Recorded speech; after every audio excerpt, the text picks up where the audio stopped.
Juan, daling araw na. Pangilang last game yan. Siya si Juan.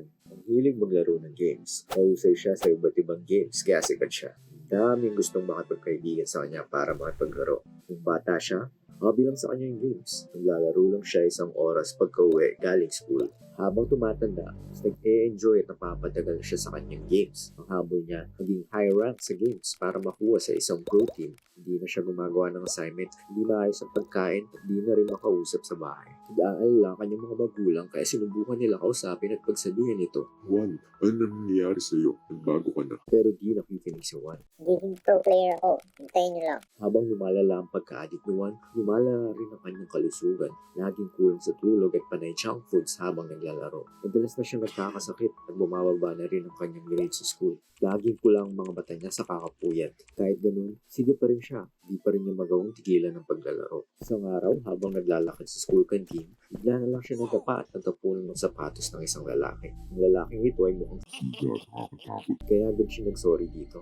Walang problema, halika na. Tayo kita, lunch tayo. Nagpakilala siyang si Makisig. Si Makisig ay ibang iba sa normal na mga estudyante. Kaya isang model student kaya talaga nire-respeto at kinaiingitan siya sa kanyang school. Habang nagkikwentuhan, nabanggit ni Juan ang kanyang hilig sa games at pangarap na maging pro player. Juan, ganyan din ako dati. Di na yung maganda, Chong. Kiniyento ni Makisig na dati niya ding hobby maglaro ng computer hanggang maging adiksyon na ito. Nung napansin ng kanyang magulang na tumatakbo na ang kanyang buong buhay dito, kaya pinagsabihan siya na iwasan na ang paglalaro. Alam niyang kapakanan niya lang ang iniisip nila, kaya sumunod siya sa payo ng kanyang magulang. Imbis na mag-games, siya ngayon ay mahilig mag-adventure sa labas, magbasa ng libro at mag-exercise. Malayong malayo sa buhay niya dati. Juan, kung gusto man tulong, nandito lang ako. Tahan mo ako sa gym. Dahil sa pag-uusap nila ni Makisig, si Juan ay napaisip sa kanyang buhay. Ang dami niya mga pinagbago mula nung nahilig siya sa games. Yung dating pagkamasayahin niya, nabawasan na ngayon, di na niya nakakausap at nakakasama ang mga kaibigan niya. Si Makisig na isang honor student ngayon ay katulad niya din dati. Puro paglalaro lang ang nasa isip. Naisip niya na posible din pala siya maging katulad ni Makisig. Kung na kaya nga rin makisig.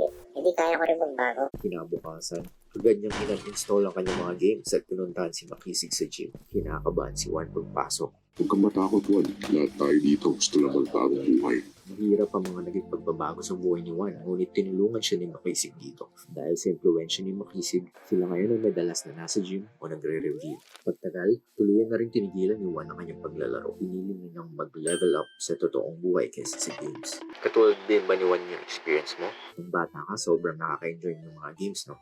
Hindi mo, kumikinang-kinang din yung mga mata mo, no? Yung tipong inaabangan mo lang yung uwian sa school para makapaglaro. Tapos nagagalit ka kapag di ka makalaro. Goal mo lagi, tumaas yung rank mo pag nag-losing streak. Ayaw mo tumigil hanggat hindi na nanalo. Kahit madaling araw na at may pasok ka na umagahan. Tapos habang tumatagal, nawawala na yung kinang. Di ka na nag-enjoy. Naglalaro ka na lang kasi yun na yung nakasanayan. Minsan wala ka nang gana eh. Yung tipong hirap ka na mamili ng lalaroin sa gaming library. Wala ka nang magustuhang laruin kahit ang dami ng games mo. Yung Steam friends mo, yung mga araw-araw mo dating ka-party. Habang tumatagal, nauubos na. Yung mga kalaro mo, graduate na.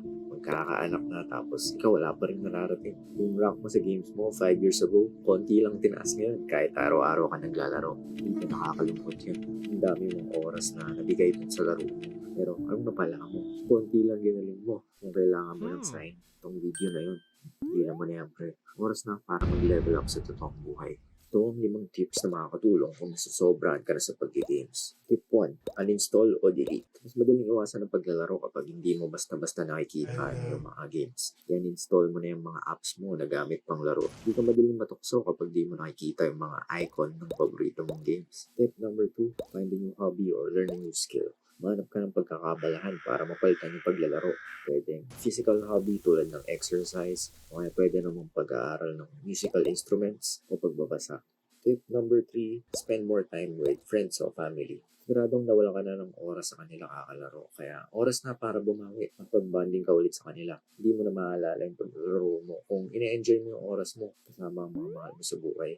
Tip number 4, journal. Ibang corny, lalo na sa ating mga lalaki. Pero effective to. Buha ka ng notebook at mag-journal ka. Wala naman makakabasa nito eh. Subukan mo mag-reflect kung bakit ka nagsimula at patuloy na naglalaro ng games mo. Makakatulong to malaman kung sakaling ginagamit mo lang yung games mo para iwasan yung mga problema mo sa totoong buhay. Naalala ko dati pag napapagalitan ako sa bahay o kaya naman bumagsak ako sa school, lagi ko niyayaya yung mga klase ko mag-Dota. Hindi pala yun yung solusyon.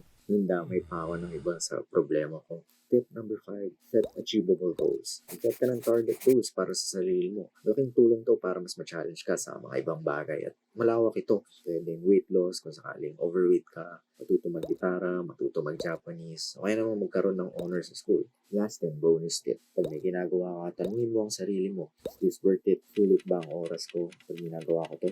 Masulit ba maglaro kaysa mag-promote sa trabaho kaya pumasa sa school? Masulit ba maglaro ng online games kaysa mag-basketball? Kaya naman mag-girls ring. Ikaw ang makakasagot niyan. Sana makatulong ang mga tips na ito. Ikaw, ano experience mo? Share mo yung journey mo sa comment section. Sigurado man makaka-relate sa'yo. Malay mo, may matulungan ka rin magbagong buhay. Like and subscribe sa ating channel para sa iba pang life tips tulad nito. Sama-sama tayo mag-level up mga chong.